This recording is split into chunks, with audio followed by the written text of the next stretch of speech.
Wa nabda'u bis-sholati ummil ibadat. Kita mulai dengan sholat, yang mana dia merupakan pokok dari ibadah. Qala Allah Ta'ala, Allah Ta'ala berfirman, wa aqimis sholata innas sholata tanha 'anil fahsya'i wal munkar. Wa la dzikrullahi akbar wallahu ya'lamu ma tasna'un. Di sini ada perintah untuk dirikanlah sholat, aqimis sholat. Tetapi tidak hanya ada perintah aqimis sholat saja, dilanjutkan dengan innas sholata tanha 'anil fahsya'i wal munkar. Sesungguhnya sholat itu dapat mencegah orang untuk melakukan perbuatan keji dan mungkar. Wala dzikrullahi akbar, dan sungguh zikir atau mengingat Allah itu akbar, sesuatu yang agung. Wallahu ya'lamu ma tasna'un. Allah mengetahui apa yang kalian perbuat. Nah, fahahuna ulilat faridatus sholati bimaslahataini jami'ataini 'azimataini wa ihdahuma a'zamu minal ukhra. Ya. Dalam ayat ini kewajiban sholat itu diberi alasan dengan dua kemaslahatan yang agung. Ya. Salah satunya itu katanya lebih agung dibandingkan yang lain. Apa saja kemaslahatan yang dimaksud? Begini penjelasannya. Al-maslahatul ula, kemaslahatan yang pertama, hiya kaunuha tanha 'anil fahsya'i wal munkar. Bahwasanya sholat itu dapat menghindarkan dari perbuatan keji dan mungkar. Wala yakhfa 'ala ahadin anna nahya 'anil fahsya'i wal munkar wal ib'adi anhuma wat takhfifi minhuma innama hiya masalihu fardiyatun wa jama'iyatun fi hadhil hayatid dunya. Masalihu ta'udu 'alan nasi bin naf'i fi abdanihim wa uqulihim wa amwalihim wa ahwalihim min nafsiyati wal ijtima'iyyah. Thumma hiya ba'da dzalika wa natijatan lahu sababun linaili thawabillahi ta'ala fid daril akhirah. Kemaslahatan yang pertama yang ada dalam sholat adalah bahwa sholat itu dapat mencegah orang melakukan perbuatan keji dan mungkar.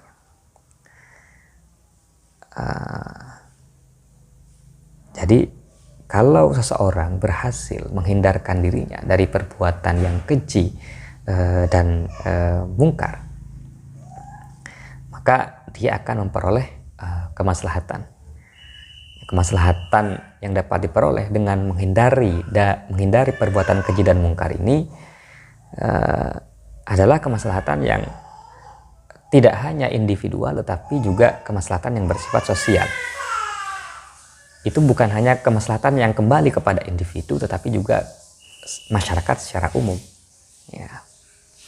Kemaslahatan yang dikandung dalam sholat ini, dengan kita berhasil menjauhi perbuatan keji dan mungkar, akan kembali kepada diri kita, baik pada kesehatan fisik kita maupun kesehatan psikis. Ya. Jadi tentu di sini cukup banyak lah ya penjelasan mengenai kemaslahatan yang dikandung oleh sholat. Penjelasan para ahli ya tentang kemaslahatan yang dikandung oleh sholat. Namun yang menjadi titik tekan dalam pembahasan ini adalah bahwa syariat itu memberikan penjelasan alasan mengapa sholat itu harus dilaksanakan. Jadi syariat tidak hanya memerintahkan tapi juga menjelaskan apa alasan dari perintah ibadah itu.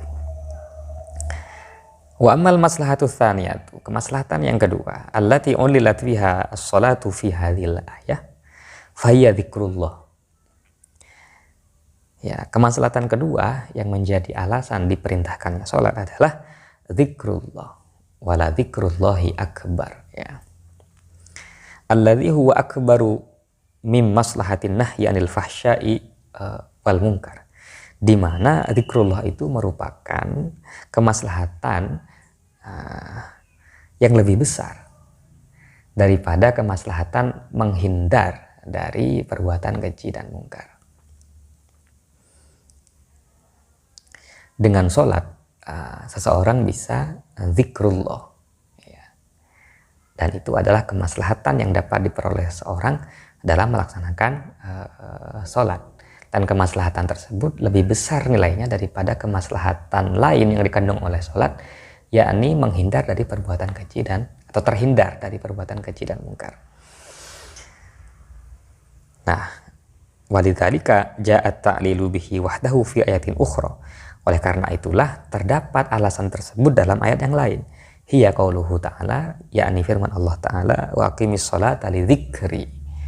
Dirikanlah salat li dzikri. Di sini ditegaskan sekali apa alasan diperintahkannya salat. Li dzikri, untuk mengingatku, kata Allah. Nah, dan ini menurut Ar-Raisuni, zikrullah ini adalah kemaslahatan yang bersifat duniawi. Begini argumentasinya. Mengapa zikrullah itu adalah kemaslahatan duniawi? Waqad yuqalu, ada yang berpendapat, inna zikrallahi maslahatun ta'budiyatun ukhrawiyatun khalisah. Waqad ju'ila huwal maqsidul a'zamu lis-salati. Ada yang berpendapat sesungguhnya zikrullah itu kemaslahatan ukhrawi yang bersifat ta'budi. Nah, dan itulah yang menjadi tujuan agung dari sholat. Jadi itu sesungguhnya bukan alasan, ya, alasan dari diperintahkannya sholat. Kalaupun itu merupakan alasan diperintahkannya sholat, itu sifatnya ukhrawi, tidak ada hubungannya dengan kemaslahatan duniawi. Bagaimana Ar-Raisuni menanggapi pandangan ini? Fa'akulu, kemudian lalu aku bisa menjawab demikian. Inna dzikrallahi azza wa jalla, bahwasanya mengingat Allah min a'zamil masalihid dunyawiyah, adalah paling besarnya kemaslahatan duniawi. Jadi zikrullah itu kemaslahatan duniawi.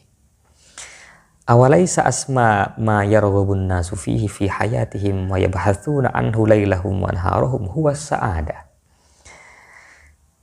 Tidakkah hal yang paling agung yang selama ini dicari oleh manusia di dunia ini adalah kebahagiaan? Bukankah di dunia ini manusia sangat mendambakan kebahagiaan? Wa halis sa'adatu siwa syu'uri bil irtiyahi wal ibtihaji wat tuma'ninati wal mut'ah. Dan bukankah kebahagiaan itu tak lain adalah perasaan nyaman, tentram, dan tenang?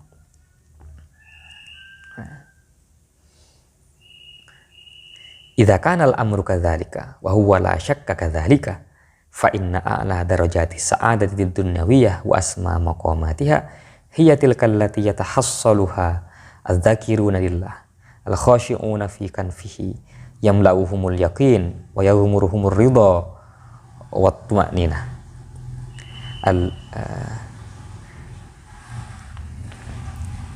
Jadi penjelasan Ar-Raisuni di sini tentang kemaslahatan duniawi dalam zikrullah itu adalah bahwa zikrullah ini adalah puncak kebahagiaan yang diperoleh seseorang. Tidak ada kebahagiaan yang lebih membahagiakan daripada kebahagiaan yang didapatkan oleh seseorang tatkala dia mengingat Allah. Nah, dan inilah kebahagiaan yang paling tinggi yang diperoleh seseorang di dunia.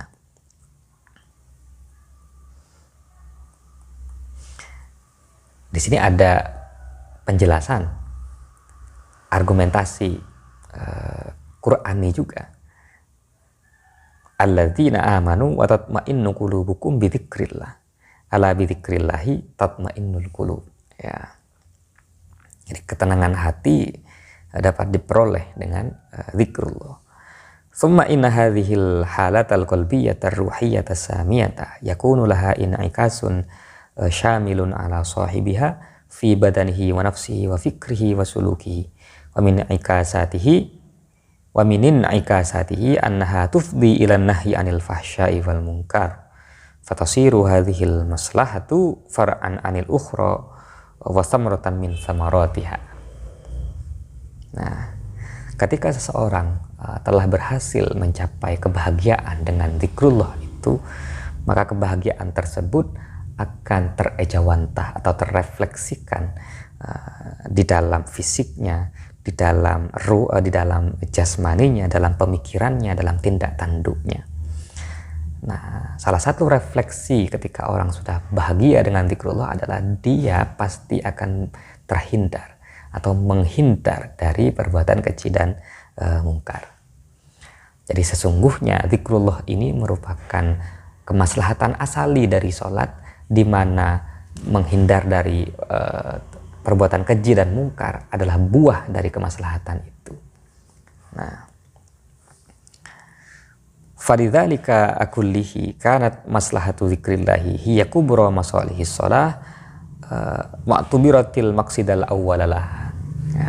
Dengan argumentasi ini seluruhnya, maka kemaslahatan zikrullah itu adalah kemaslahatan yang paling agung dalam sholat, dan itu adalah kemaslahatan yang pertama dan utama.